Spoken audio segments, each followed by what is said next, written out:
We're recording a day earlier than usual on a Wednesday, and this is the day after the King's speech. And this is a sort of ceremonial tradition where the monarch, now King Charles, outlines the government's priorities at the beginning of the parliamentary session. And it's quite strange because he sort of reads a speech out that's not his own. He says, my government will do this, my ministers will do this. And so he's got to maintain this sort of strange, slightly detached, neutral expression, hasn't he? Because he can't show any disdain or enthusiasm for any of the policies that he looked filled with disdain through the whole thing, I thought.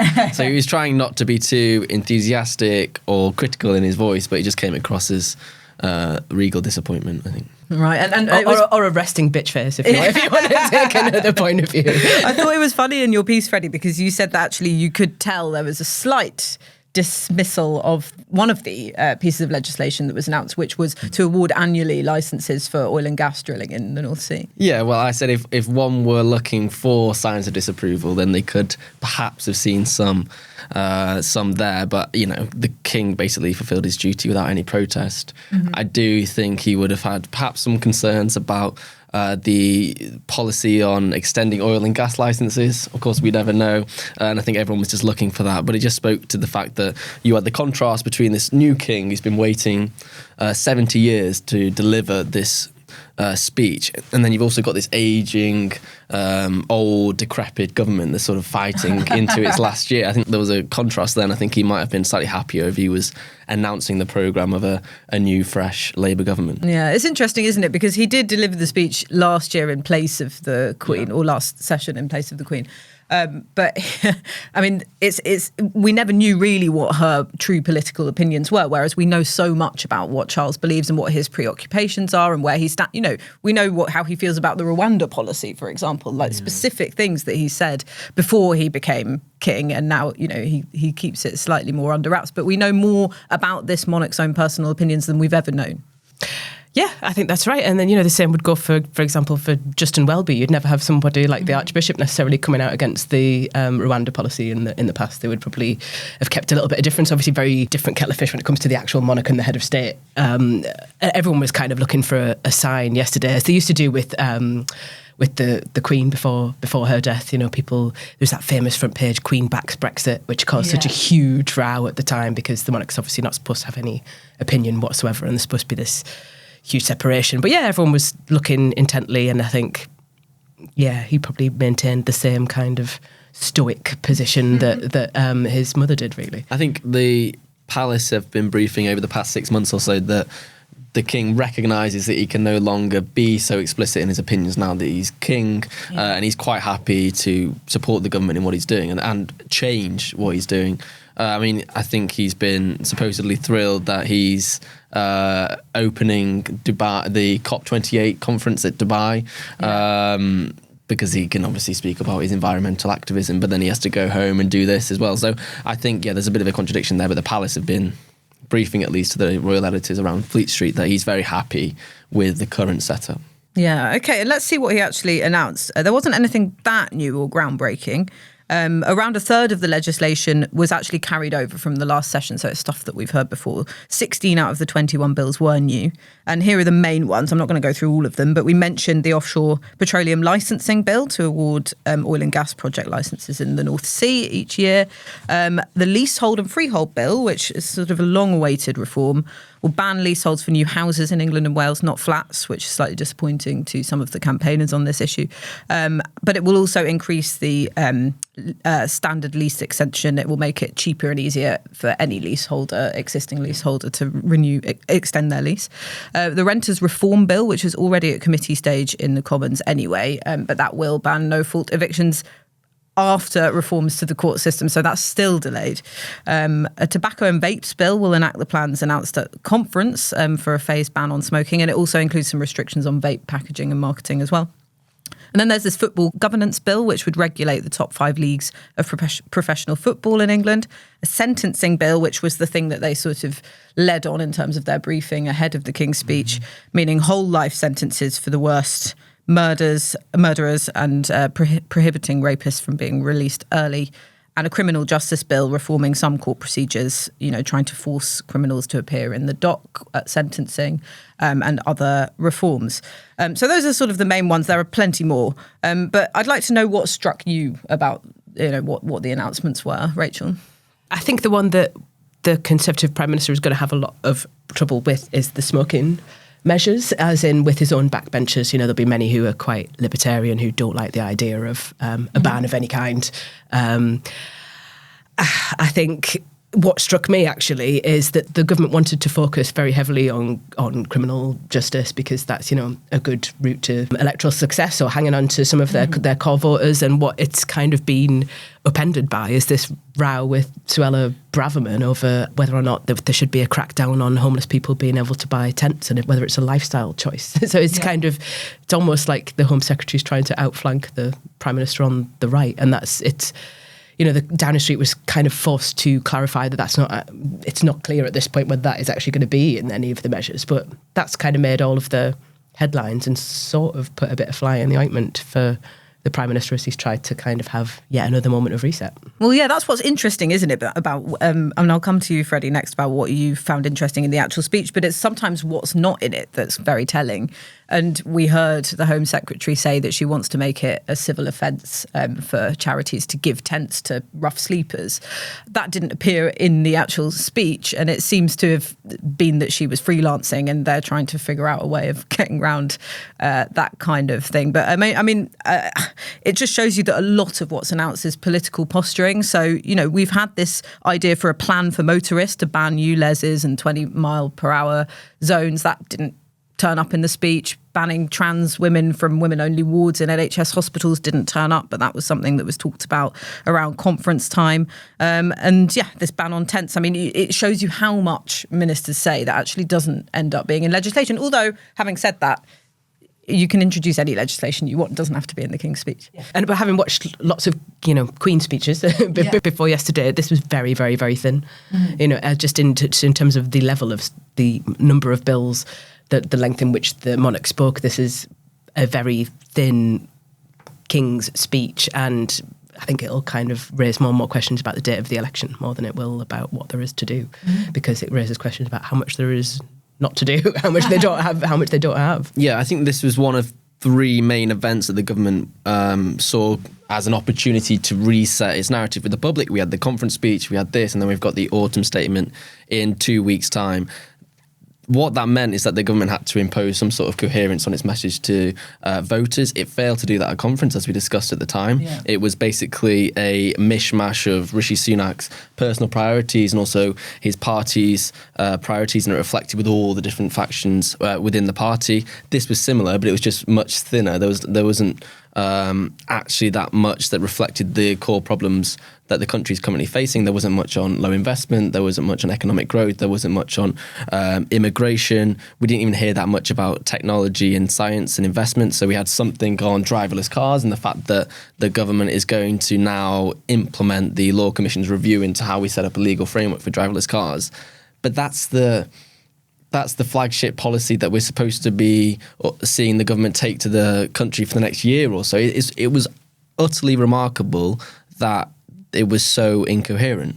Yeah, that was his task, to say this is what we are, this is why we're different from the opposition, and this is how I'm going to keep my MPs on board. And he didn't fulfil any of those objectives. Driverless car is also like a very funny metaphor for where we feel, for where the Labour Party would like to say where the government is at the moment. It's extremely short term. The minimum service legislation that was already passed, but they were basically briefing this out as part of the King's speech, even though it doesn't actually feature in the King's speech itself. They're billing that as the saviour for this Christmas. As if this Christmas is the focus of politics right now. They've failed, I think, in the past month or so to set out a vision for how the country should look in 5 years' time. And this just allows Keir Starmer to stand up and say, OK, well, we've got a plan for growth. Rishi Sunak just stands up and says, well, it's just going to involve borrowing. But that's it. That's the end of the debate. You can't say, look, this is my alternative. This is how we're going to grow the economy. We're going to get some announcement on pension reform, probably in the autumn statement, about encouraging pension funds to invest in UK companies. Okay, great, fine. But that's not going to be the centrepiece of their campaign to win the next election. They've arguably already had that moment when he had the rolling back on net zero. That's going to be the big dividing line, it seems, coming up to the election, as in the government wants to roll back on some of those commitments in order to help people with the cost of living crisis. And Labour would like to see its net zero policy its green agenda as the growth agenda and an answer to some of the cost of living. Yeah. But even then, we didn't sort of see that much of this dividing line. The motorist charter or whatever they were going to come up with didn't feature. So yeah, I mean, if this was supposed to be an act of political messaging, I don't think it even worked on that level either.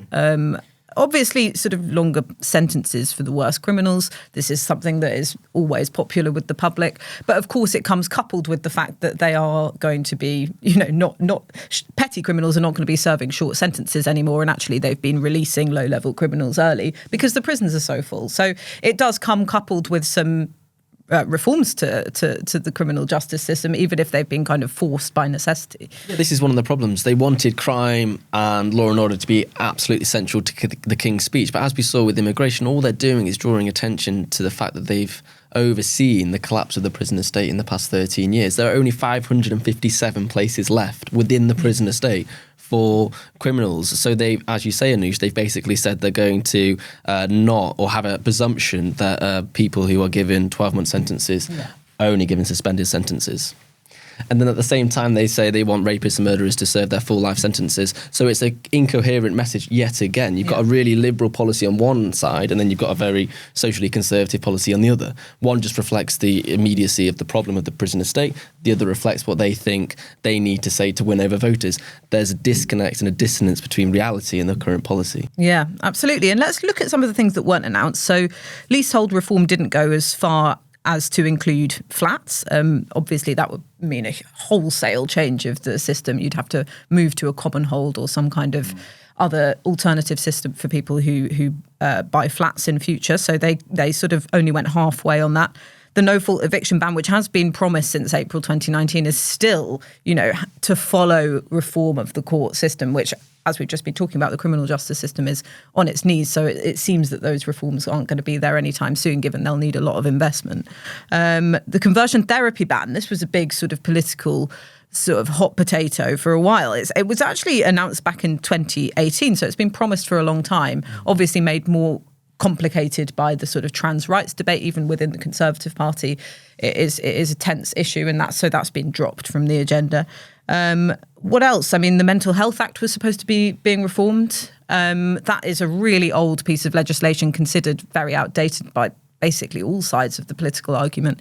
I think it was passed in '83. That's the act by which you can be detained, sectioned, and there's been campaigners long trying to get that changed. That was dropped. And of course, you don't see the usual things that politicians just at this stage in the parliament kind of give up on fixing, like social care and planning. Yeah, all the difficult things which are going to cost money, they're not in the King's speech, essentially. And I don't think you're going to get massive reams of policy from the opposition either. I think now basically everything will be pushed down the road until when all parties put together their manifesto for the next election. We're in kind of like a holding position now, and I think that pattern will kind of continue until they're going to go to the country. I think, one of the problems with the so-called reset this autumn is that it's put so much pressure on the manifesto and the short campaign for the Conservatives to address that polling deficit. It has to be, they're leaving it really, really late. If they're not going to try and make any progress or set out their stall right now, how are they going to change that around in, say, a 6-week campaign? Yeah, and does it suggest that they're sort of saving their best stuff for the autumn statement? Because after all, that is where you can say that you're changing spending and tax plans and actually have a little bit more power than using the King as a cipher for, all the legislation that you haven't managed to pass in the previous session. Yeah, there's been lots of headlines on there in the last couple of weeks about how much fiscal headroom Jeremy Hunt might end up with. So how much money he's got to play with, whether he might be able to, dish out a tax cut. But there's also going to be, another such moment before the next election. So is he going to save it until close to the time when he's got a bit more of a, blank slate with which on he can put it? He's got a reshuffle coming up potentially, which we're told maybe, before the end of this year. So might he want to sort those problems before having a good headline for what they're doing with the economy? So this might be Jeremy Hunt's last maybe fiscal event, as they call them. Yeah. But potentially, that's certainly been briefed, but has appeared rather in reports. But well, we'll see. the key thing with the autumn statement and with the King's speech was, as I said, putting Labour on the back foot, but also keeping his own side on board. I don't think that necessarily happened this time. There was nothing necessarily that you saw Tory MPs get really excited about. And this will be a problem, I think, in part just because everyone in the House of Commons yesterday looked so lacklustre. Right. There was, I think, a failure from Rishi Sunak to even convince himself that this was a coherent plan for the country. Normally he's got this sort of tetchy, combative, quite belligerent defensiveness about him. I didn't see that at all yesterday. I'm not sure about you, Rach, what you thought. I mean, he didn't seem to have that self-conviction that he has had, I think, in the past. It just seems as well in the messaging and in the bills that he's retreating back into what he personally likes. That's why he was so excited to speak to Elon Musk and to set out this AI framework as he did last week. And then when you get down to the nitty-gritty of the economy, social care, NHS, there's a lot less there, in part because that takes years, parliaments, 5 years, 10 years to actually bring about. And I think there's a recognition perhaps that they don't have that time. One trap that I thought Labour might potentially fall into is this media bill, which, isn't really anything to bring in anything new. It's to repeal something that was never actually enacted, that came in under Leveson, which was very punitive to papers, which is that they would have to pay the legal cost, both their own and the person suing them, even if they won the case. Now, where does Labour stand on that? Because obviously they're trying to win the Times' endorsement ahead of the next election, but they have someone like Chris Bryant as their shadow culture spokesperson, who was very, forthright in the Leveson years about press reform. As were many influential members of the shadow cabinet, such as Ed Miliband, for example. So, I think that's a difficult spot for them at the moment. I'm not quite sure where they're going to land just yet. So that's something we need to keep an eye on. I would say so. Right, brilliant. Thanks so much for watching. We'd love to know what you think. Please make sure you leave your comments below. And if you enjoyed watching this podcast, you can watch more of our videos on our YouTube channel. And don't forget to like and subscribe.